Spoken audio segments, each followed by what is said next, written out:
ఇప్పటి వరకు మనం ఎన్నో రకాల చేపలు చూసి ఉంటాం. పాము లాంటి ఆకారం పోలిన చేపల్ని ఎప్పుడైనా చూశారా?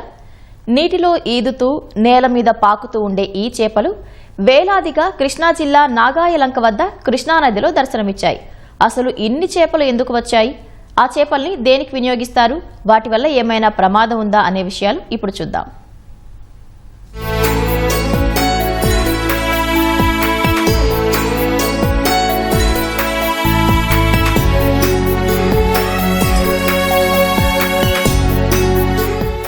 చూశారుగా, నీళ్లలో అన్ని పాములు ఎందుకున్నాయి అనుకుంటున్నారా?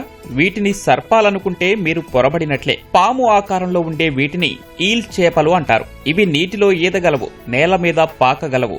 ఇలాంటి చేప ఒకటి కనిపిస్తేనే మనం కళ్ళు పెద్దవి చేసి చూస్తాం. కానీ ఇక్కడ ఒకటి కాదు, రెండు కాదు, కృష్ణానదిలో ఏకంగా వేల సంఖ్యలో కనిపించాయి. ఈ అరుదైన ఘట్టానికి కృష్ణా జిల్లా నాగాయలంక వేదికైంది.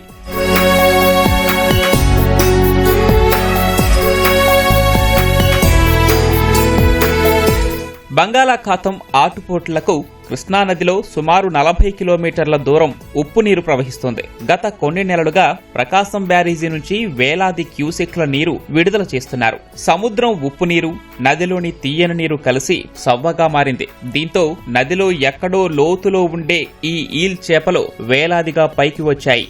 దివిసీమలోని అవనిగడ్డ, నాగాయలంక, కోడూరు మండలాల్లో కృష్ణమ్మ ఒడ్డున ఉన్న గ్రామాల్లో వలకట్టులో ఇవి పడుతుంటాయని మత్స్యకారులు చెబుతున్నారు. వీటిని జనం చాలా అరుదుగా తింటారని, ఎక్కువగా ఎండబెట్టి పీతలకు మేతగా వినియోగిస్తారని తెలిపారు.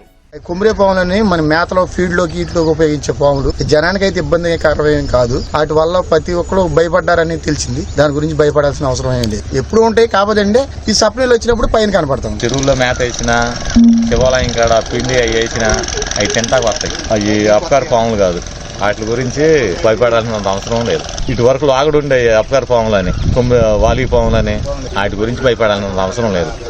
లెక్కసేపు వస్తాం ఎక్కుతాం కదా, తప్పిదేడు చేపలు కాలు పక్కన వెళ్తాం. ఇసుక పాములు ప్రమాదకి మాత్రం ఏం లేదు. వాళ్ళ జాన్ ఉంటాయి స్వామి, ఏం కాదు. ఇసుక పాతిపోతాయి. తర్వాత పిట్టలు కూడా కెలికి ఏదేస్తాయి, నీటిగా ఉంటాయి, ఏదేస్తాయి.